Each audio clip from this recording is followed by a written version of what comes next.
Sage's Reign, Avatar the Last Airbender, the tragic beauty of the Final Agni Kai. Of course, we're talking about Prince Zuko, well, Zuko at that point has renounced his princehood, versus Fire Lord Azula. Let's settle this. Just you and me, brother. The showdown that was always meant to be. Oh, the voicing. Agni Kai. You're on. Zuko and Azula have quite a backstory to follow between them, in order to understand the tragic masterpiece that is the Final Agni Kai. Azula and Zuko, aged 14 and 16, were born to Fire Lord Ozai and Ursa of the Fire Nation. Much of who they are now are based on their parents. Each child mirrors a parent. Ozai is forceful, malicious, and respects only one thing: power. Azula is you could argue she's cruel and she's efficient. And there's actually I've understood it as the reason that her fire is blue, because blue fire does burn hotter than regular fire. As we can see in a young Azula scene, she does have the ability to fire bend with regular fire. The beauty of why her fire is blue is because she's burning so hot. She is so intense. She is that powerful, but she has that intensity and she keeps it up, which eventually does lead to her downfall. Spoiler alert, it does lead to her downfall. Her being so intense, her being so hellbent on reaching her goals, her burning hotter than everyone else and eventually burning herself out. Power. Whether it's firebending or political power, that is the only thing in this world that he relishes. And when Azula was born, Ozai saw uncanny skill, he saw power, potential, and he saw a prodigy that could be manipulated. She is a child prodigy. She's incredibly intelligent. She's incredibly witty. She is, as we've already gone over ad nauseum, and intense. She has that drive. It's that her trauma catches up to her. Ozai molded Azula into his perfect heir, neglecting the rightful heir who had the birthright, Zuko. With Azula being trained to mental and physical excellence, Ursa, who Zuko mirrors, saw her husband neglect their son, and she made sure to lather her son with love, care, and attention.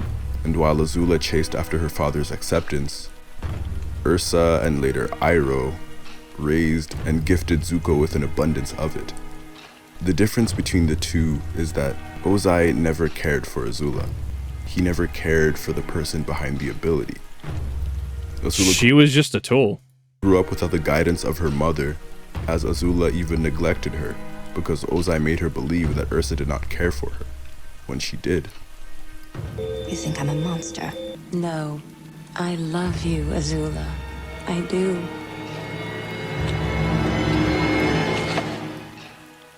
But Azula's downfall is tragic and beautiful to watch at the same time, because she does spiral. She has everything that she thinks she's ever wanted in life.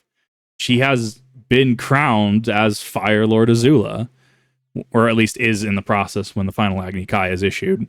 And, you know, that leaves Mark Hamill, because he does voice Fire Lord Ozai, transcending to the Phoenix King by title, self-proclaimed title, and, you know, using Sozin's Comet to thus initiate attack on the Earth Kingdom, which is actually the spot where that is. I think that's where, it's not New Republic City. It's wherever the city in Korra takes place. I can't remember. It's been too long since I've watched Korra.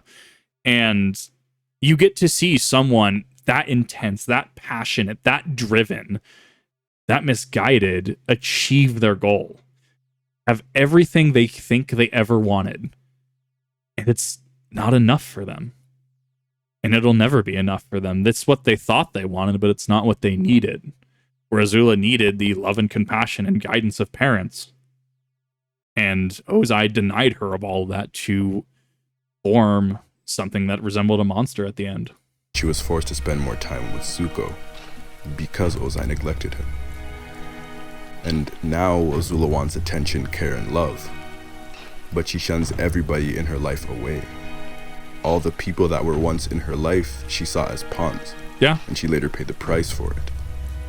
When Ursa... She had no one at the end. There was no one backing her at the end. Arguably, her and Zuko were evenly matched.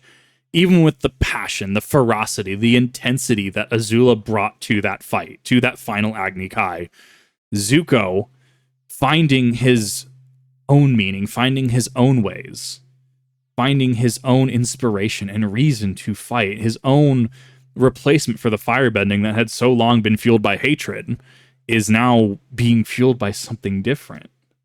Something, this is in reference to the Sun Temple, right? And the dragons, something arguably better and healthier.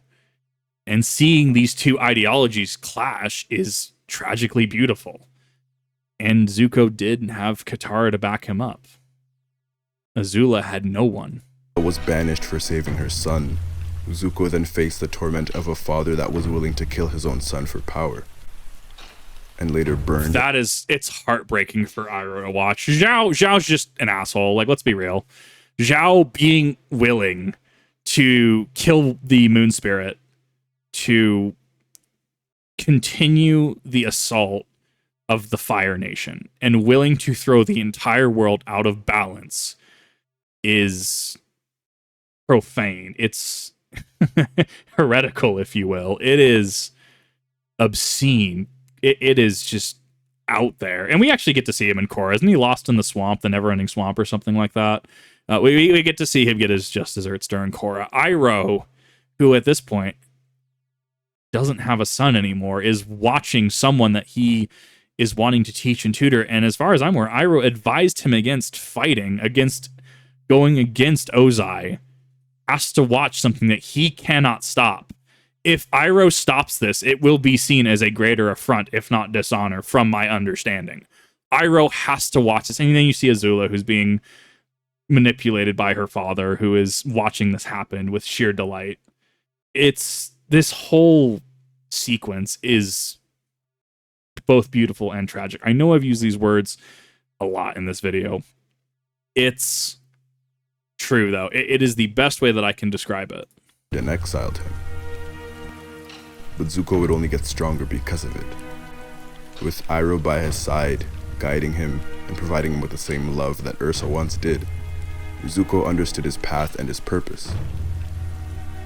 And while Azula and Zuko crossed paths often, their relationship just deteriorated after each encounter.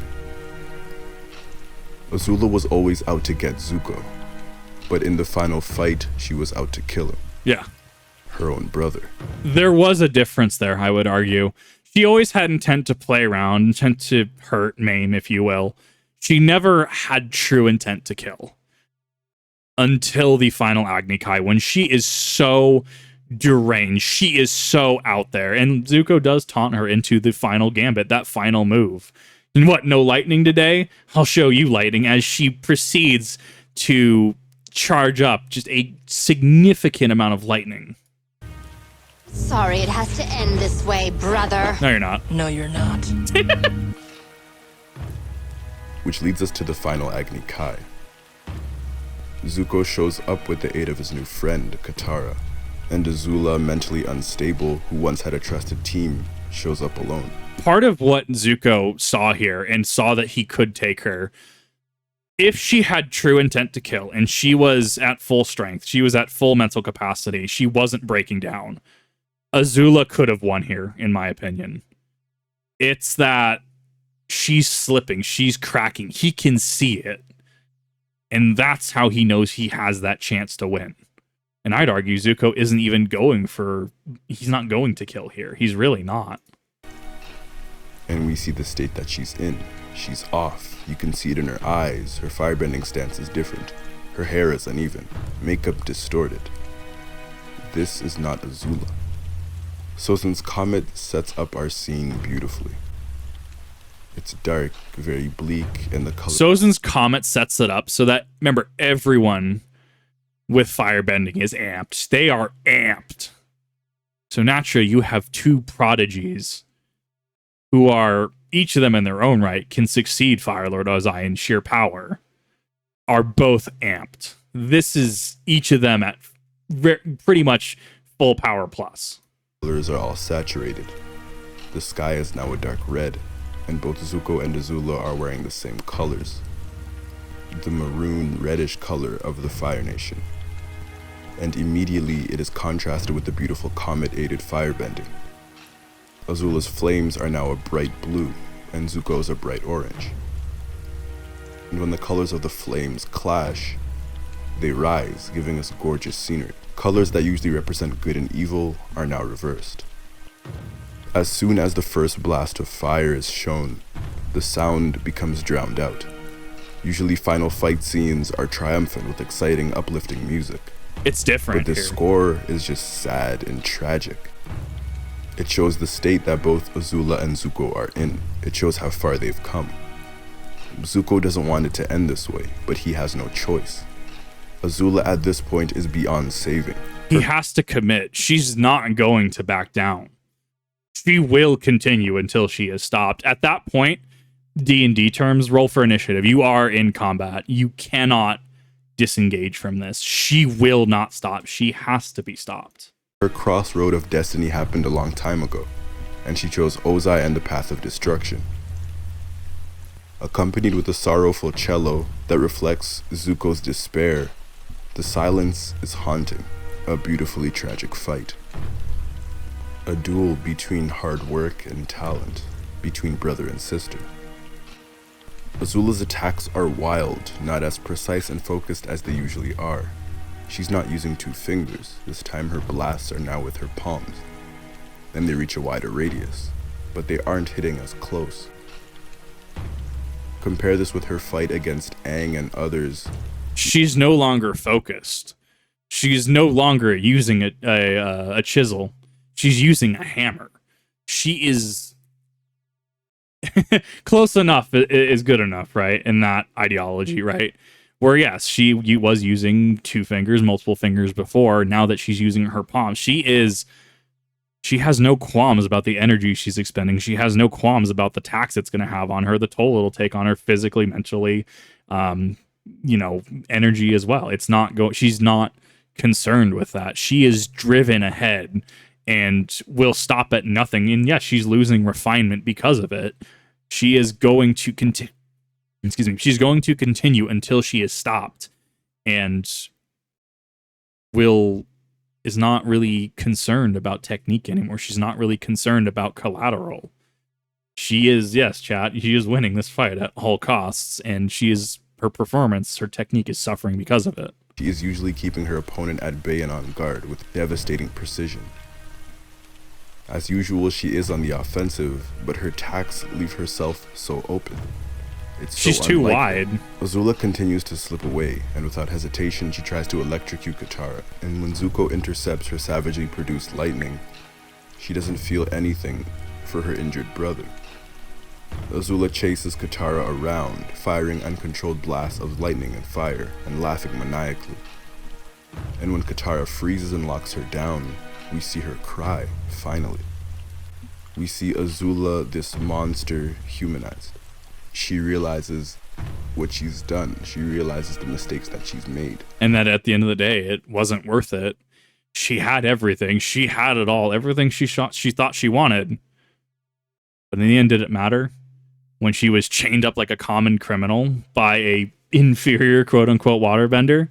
Obviously, Katara being an absolute master at waterbending, right? Beating her brother, but still losing. And these tears seem to be more than just the fact that she's tied down. It's the fact that she's lost her mother, her father, and even her brother.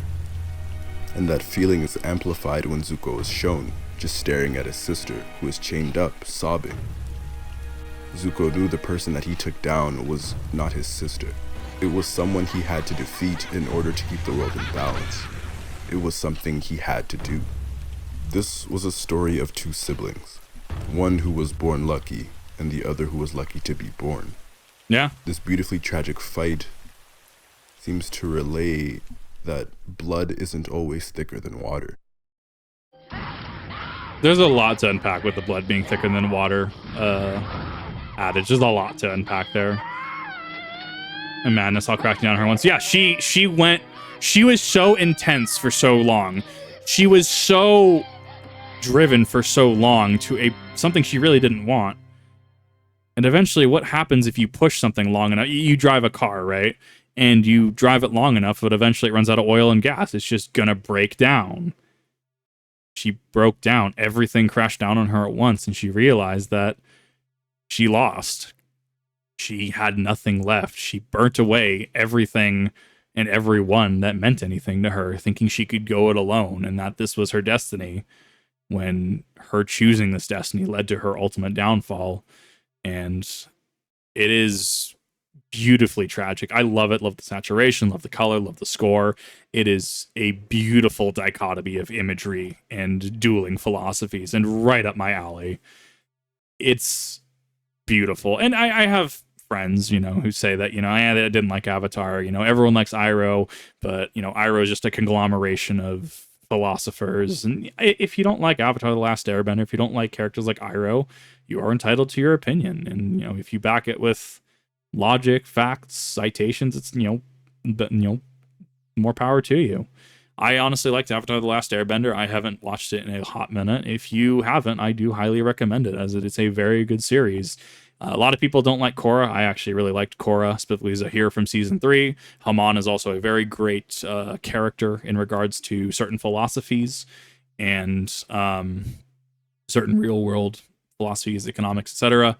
Very good series, a very good breakdown by Sage's Reign on the Last Agni Kai. I've seen Sage's Reign around for a couple of years, haven't really watched their content. I absolutely love this, though. I thought I'd pick an older video, something that I could probably talk about for a little bit. This was excellent. The editing was great.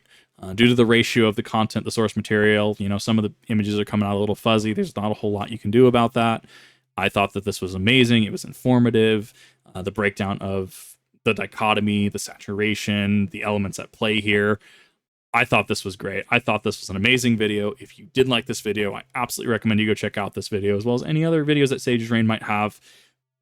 Try to get this circulating in the algorithm a little bit more, because this was a really good video and I do recommend this. But what are your thoughts? What are your thoughts on the Final Agni Kai? What are your thoughts on the honor imposed on Fire Nation culture? What are your thoughts on Ozai's philosophy and Azula's philosophies?